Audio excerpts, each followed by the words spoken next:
O Enem foi adiado por causa da pandemia de Covid-19. De acordo com o MEC, as provas vão ocorrer em 17 e 24 de janeiro. O Enem Digital, novidade desta edição, está previsto para acontecer em seguida, nos dias 31 de janeiro e 7 de fevereiro. A replicação das provas, para quem perder as datas, está marcada para os dias 24 e 25 de fevereiro. As universidades públicas que realizam vestibular também decidiram adiar as datas. A UERJ informou que os exames vão ser realizados nos dias 28 de fevereiro e 25 de abril. Com o calendário letivo prejudicado pela suspensão das aulas presenciais, como os alunos podem estudar? Esse é o nosso assunto de hoje. Está no ar o Educação.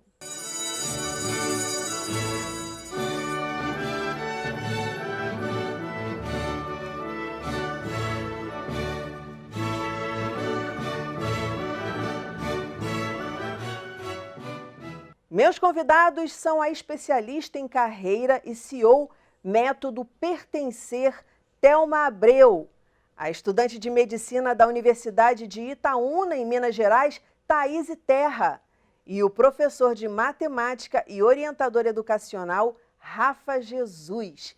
Muito bem-vindos ao programa. Vou começar com a Thelma.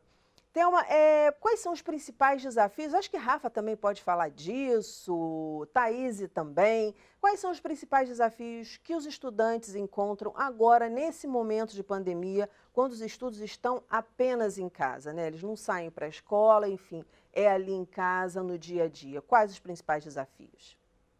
Eu acho que esses dias... Boa, olá, tudo bem? Como é que vocês estão?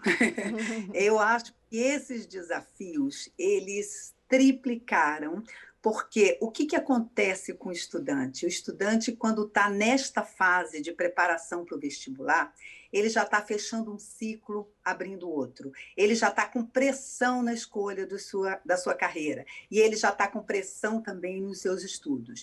E agora, por mais esforço que as escolas estejam fazendo, houve uma diminuição, tanto em motivação quanto na produtividade desses alunos. Fora toda essa tensão que a gente está vivendo em casa, com medo. Então, o julgamento, a pressão e o medo são os três principais problemas que eles já enfrentam normalmente.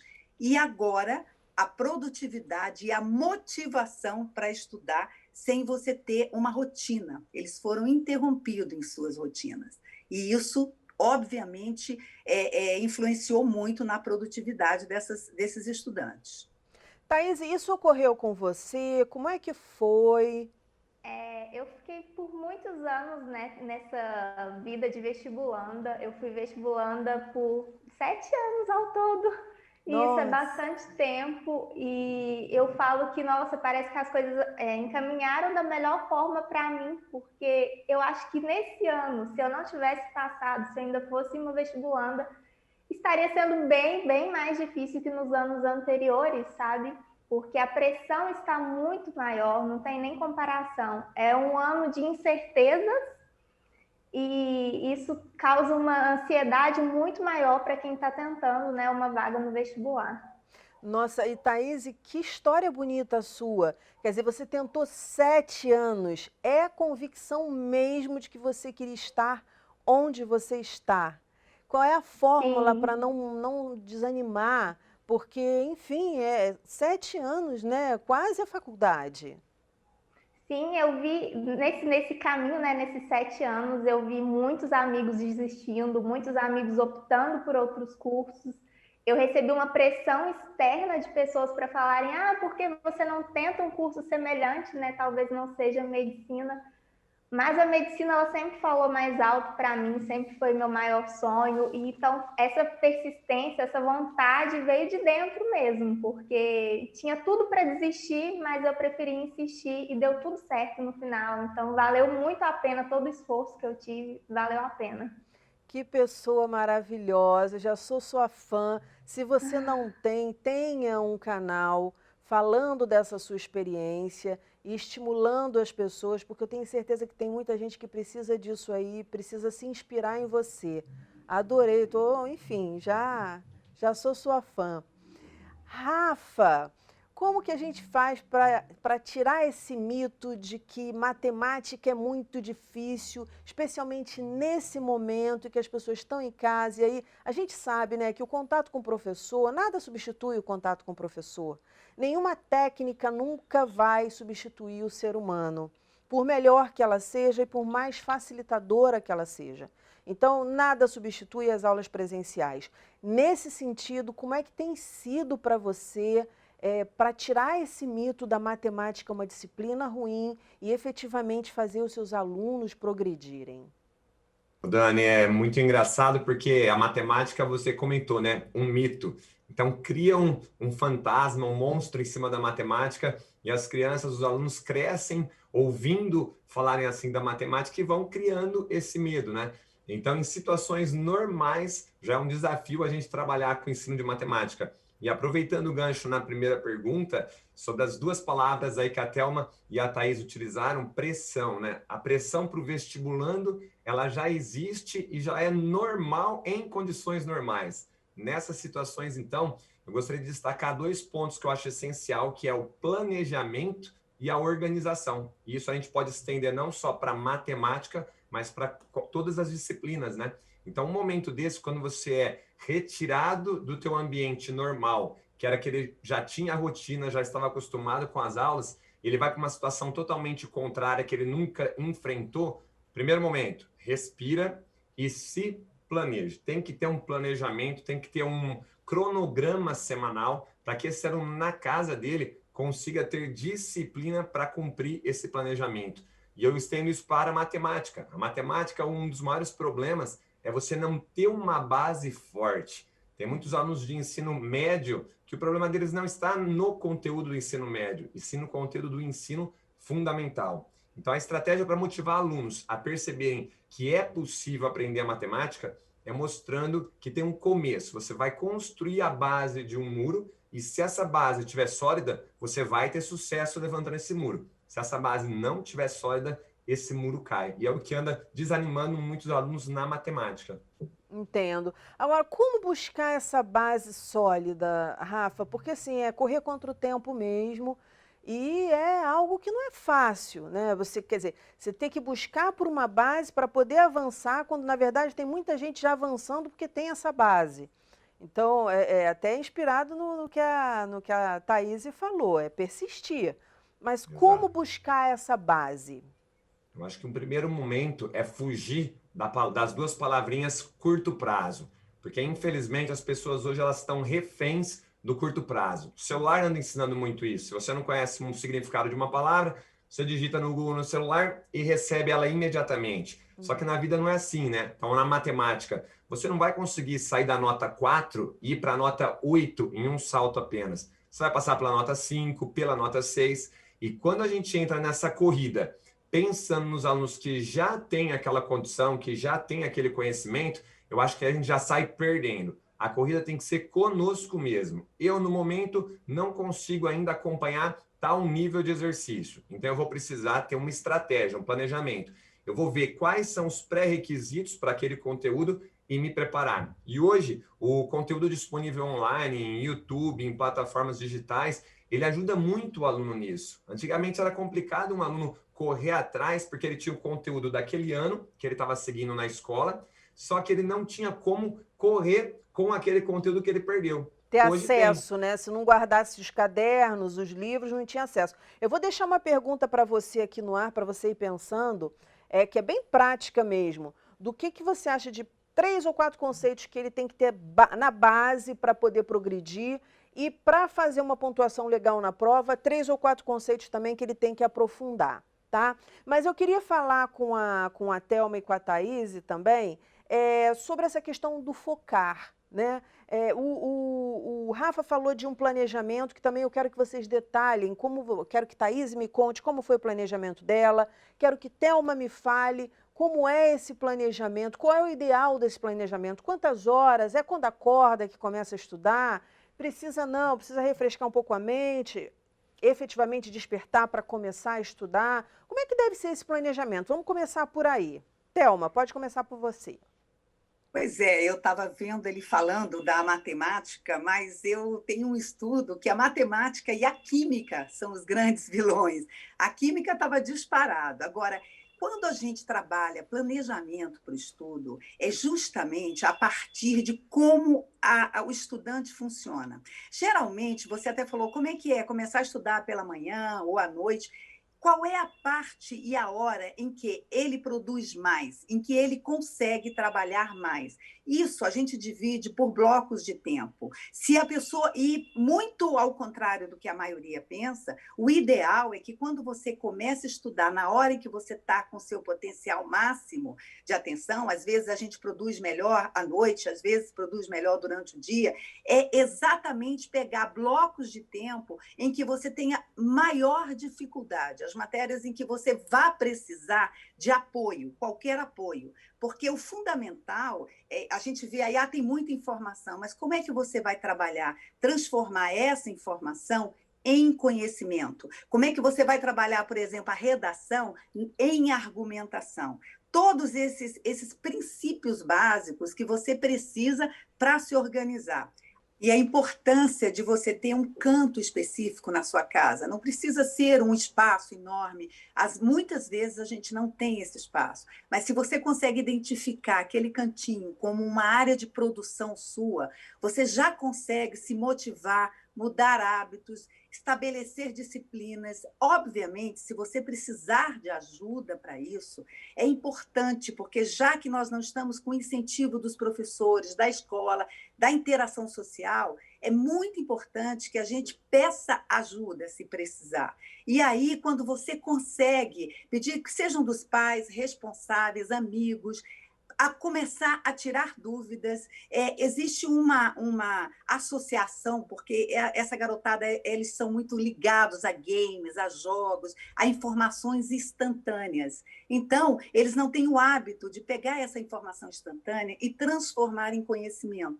Quando você é motivado para isso, o nível de compreensão fica mais fácil. E a motivação, obviamente, aumenta para que você possa estudar e correr atrás daquilo que você quer. O que passar no vestibular vai lhe proporcionar? O que é? Agora, como Né? descobrir, Thelma, e eu queria ouvir também Thaís a respeito e o Rafa antes daquelas perguntas que eu deixei lá guardadinhas para ele. Mas como descobrir qual é o momento que você é mais produtivo? Porque refletir sobre nós mesmos é um desafio. A gente está muito acostumado a olhar para o outro e falar, porque o outro isso, porque o outro aquilo, porque o outro é assim, porque o outro é assado, a gente está sempre julgando. Mas quando o lance é olhar no espelho, a gente tem uma certa dificuldade. Então, como que a gente pode detectar qual o melhor momento, qual o momento que a gente é mais produtivo? Vocês têm algumas dicas? Maravilhoso o que você falou, e você falou de uma coisa que é a importância vital, inclusive até para que você tenha certeza, como a Thaís, tenha certeza daquilo que você quer. É você poder se conhecer um pouco mais, é você se perceber. Quando você para aumentar um pouco o seu nível de conhecimento sobre você mesmo, você passa a ter mais segurança daquilo que você quer, das suas escolhas. Então, quando você consegue se perceber e ver quais são as horas em que você está mais disposto, geralmente, essa garotada acorda cedo, naquela do pegar no tranco. Eles têm uma dificuldade, mas como é que eu vou dizer? Contraditoriamente, quando você tem na parte da manhã, a partir de 10, de 11 horas, eles estão no nível de produção maior, e nesse momento é hora de você pegar os seus blocos de matérias que você tem a maior dúvida. E tem pessoas que conseguem desenvolver e fazer mais exercícios e ser produtivos no final da noite. Geralmente, tem pessoas que estudam de 6 a 11, de 6 à meia-noite. Eu tenho pessoas, alunos que trabalham vocacional, né, escolhas vocacionais comigo, que produzem de uma forma absurda. Eles pegam as dúvidas deixam as dúvidas e quando chega no outro dia, às 11 da manhã, eles buscam por tirar essas dúvidas. Então, isso é um processo de autoconhecimento, de você se perceber, de você ver a hora em que você pode estar mais produtiva, pode resolver mais questões e até a pensar com maior clareza. Thaís, e como é que foi para você descobrir esse momento seu ao longo de todos esses anos de estudo? Bom, para mim, eu fui experimentando mesmo até eu conseguir ver qual era o melhor horário para mim, qual que eu me adaptava melhor. Tanto é que no meu primeiro ano de cursinho, eu fiz um cursinho presencial à tarde, e aí eu meio que fazia essa rotina, né, de estudar durante a noite, virava a madrugada estudando, aí no dia seguinte acordava mais tarde. Era essa uma rotina. E eu percebi que aquilo não era para mim, que eu era uma pessoa mais diurna mesmo. E aí, no próximo ano, eu troquei. Então, eu sempre ia fazendo adaptações. Embora eu tenha ficado 7 anos tentando, cada ano eu mexia em alguma coisinha, sabe? Eu trocava o que não estava dando certo e aprimorava o que estava dando certo já. Eu aprimorava, buscava sempre a mudança para tentar ir evoluindo, né? Até encontrar o método ideal para mim. Porque eu sempre defendo muito isso, que o método de estudo, ele não é uma receita pronta, não é uma fórmula mágica. Cada um vai ter que descobrir o seu próprio método, porque o que deu certo para mim pode não dar certo para outras pessoas. A gente é muito individual quanto a isso. Quando você disse que você virava madrugada, você ia até que horas estudando? Geralmente umas 3h30, mais ou menos. E aí E aí acordava lá para as 10, mas assim, depende. E o problema mesmo que eu achei quando eu estudava de madrugada era questão de alimentação. A alimentação ficava uma bagunça. Eu tive que mudar todos os meus hábitos e aquilo não estava me fazendo render tão bem assim, sabe? Então eu achei melhor cortar isso. E você estudava quantas horas por dia? Bom, isso de horas por dia é algo que eu nunca gostei de ficar marcando, porque eu sempre achei que isso criava uma pressão, sabe? Vai que eu coloco uma meta de estudar X horas por dia, e todos os dias que eu não conseguisse cumprir aquela meta, eu ia ficar meio que me cobrando, e isso não seria legal para mim. Então eu acabei optando por, ao invés de ficar contando quantas horas por dia eu ia estudar, eu fazia uma seleção de matérias, né, para estudar por dia, e independente do tempo que eu gastasse, eu precisava cumprir essa quantidade de matérias, e não a quantidade de horas. Isso me dava muito mais tranquilidade. Muito bem, com certeza. Até porque não adianta você ficar, eu vou ficar em frente ao computador, em frente ao livro 5 horas, mas a tua cabeça está voando. E quando você tem meta em relação à matéria, não, você sabe que é aquilo que você tem que estudar e ponto, né? E aí também não deu, eu queria que você falasse isso agora, vamos aproveitar para falar disso agora. Não deu aquele dia, caramba, eu me programei para estudar português, eu me programei para estudar química, mas não estou conseguindo passar dali, hoje química não está rolando, o que você fazia? Porque tem gente que se desespera, começa a chorar, tem gente que levanta, toma um copo d'água e volta, tem gente que simplesmente fala, não, fechou, acabou, só amanhã. Qual era o método que você utilizava, a estratégia que você utilizava? Então, isso já entrava no meu planejamento mesmo. Quando eu fazia o meu cronograma semanal, eu sempre deixava um dia para estudar as matérias atrasadas, sabe? Porque isso acontece muito. É o mais comum que tem, é a gente atrasar a matéria, não conseguir fazer uma lista de exercícios inteira. Então, eu sempre deixava no final de semana para eu revisar aqueles assuntos que eu não consegui terminar no dia certo. Ótimo. Rafa, e aí falando um pouquinho disso, dessa questão do planejamento e de saber qual é o momento que a gente está mais produtivo, o que você diria para o aluno que se sente mais perdido? Porque Thaisa foi experimentando ao longo de anos, né? Ela foi se colocando nesse lugar de coragem, de muita coragem dela e de muita persistência. Mas assim, para o aluno que está aí, em cima da hora, vendo o Enem chegar, falando, caramba, mas qual será o meu momento mais produtivo? Como é que eu descubro isso? Qual é a dica que você dá como professor? Então, Dani, eu sempre gosto de orientar para os meus alunos o seguinte, né?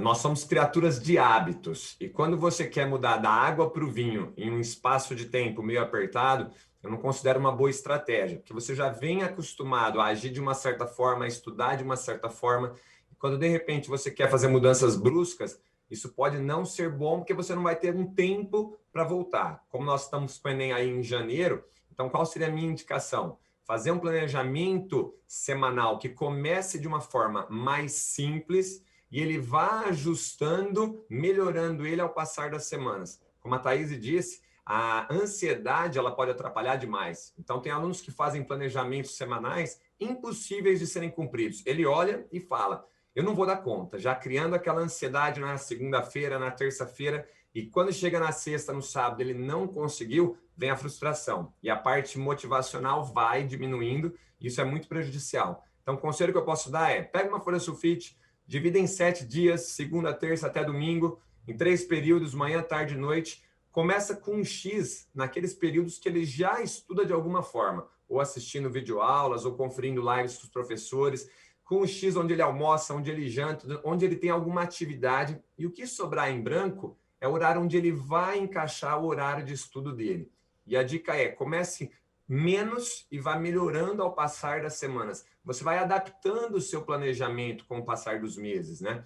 E a ideia de se conhecer, como a Thelma disse, é muito importante. E isso como que a gente pode fazer? Num domingo, você pode parar um pouquinho e pensar, quais foram os pontos fortes da minha semana? Pontos que eu devo continuar pelas próximas semanas que eu tenho pela frente. E quais foram os meus pontos fracos? Como eu posso melhorar esses pontos fracos ou como eu posso evitar? Então, se você começa a criar ao longo da semana um horário onde você olha para trás, vê os dias que você passou e onde você pode melhorar, o que você deve evitar, isso vai te tornando um estudante com uma performance melhor, aprendendo com os erros e melhorando. Eu não sei o que vocês acham, mas eu acho, pelo menos para mim funciona quando eu estou estudando, enfim, escrevendo alguma coisa, é colocar no silencioso lá o aplicativo de mensagem instantânea. Gente, porque aquilo não para. É gente mandando de coisa bacana, a piada, a não sei o que, a não sei o que lá, e aí toda hora você para, e aí quando você para, você, eu tenho, né, essa coisa de escapulir, dali eu já penso que eu tenho que olhar um e-mail, que eu tenho que não sei o quê, e isso vai me tomando, e eu parei de fazer efetivamente aquilo que eu precisava fazer. O que vocês acham dessa dica? Ó, vou pegar o gancho da Thelma quando ela disse da organização do cantinho do estudo, né? Quando você tem um cantinho do estudo, você pode pensar o quê? Eu vou eliminar objetos que podem me distrair ao longo do meu estudo. E o celular hoje é o nosso vilão. Ontem, até eu trabalhando com uma aluna, ela levantou. Mas, Rafa, os professores pedem para eu tirar foto da tela, do monitor. E aí eu falo, você tem que focar na solução e não no problema. Se deixar no modo avião, desconectado, só para tirar foto, o celular funciona. Então, é extremamente importante isso, eliminar o que vai roubar sua atenção. E o celular, sem sombra de dúvidas. Thaisa, São os vilões, perdão, inclusive. pode falar, Thelma. Não, o celular é o vilão, o principal vilão é o horror dos pais. Quando eu estou conversando com os pais dos meninos, a coisa que mais implica em briga, em conflito, é justamente o celular. Porque, ao mesmo tempo que eles dependem para poder fazer uma pesquisa ou outra, eles Exato. passeiam e viajam, porque aí entrou uma conversa paralela, e aí você conversa. É muito complicado você trabalhar. Então, é isso que o Rafa falou, você tem que eliminar e tirar. Mas eu acho que tem que partir até da própria percepção dele, de avanços e retrocessos. A Não, coisa do e é tirar aquela notificação, porque vem, você está também. pesquisando um negócio no celular, isso que eu ia falar com a Thaís, você está pesquisando um negócio no celular, vem lá, fulano acaba de te mandar uma mensagem. Então, é assim, é o canto da sereia, sabe? É o canto da sereia para você parar e olhar o que o fulano ou a fulana estão mandando para você no meio da pesquisa que você está fazendo muitas vezes por celular. E a gente sabe que mensagem instantânea também está no PC, você também pode ter ali no PC. Quer dizer, como fazer, Thaís? Bom, duas coisas que eu fazia. Uma era, às vezes, deixar o celular em outro cômodo da casa, né? Se eu estou estudando no meu quarto, eu deixo o celular lá na cozinha. Deixo longe para já evitar, né, de ficar querendo olhar as notificações e tudo mais.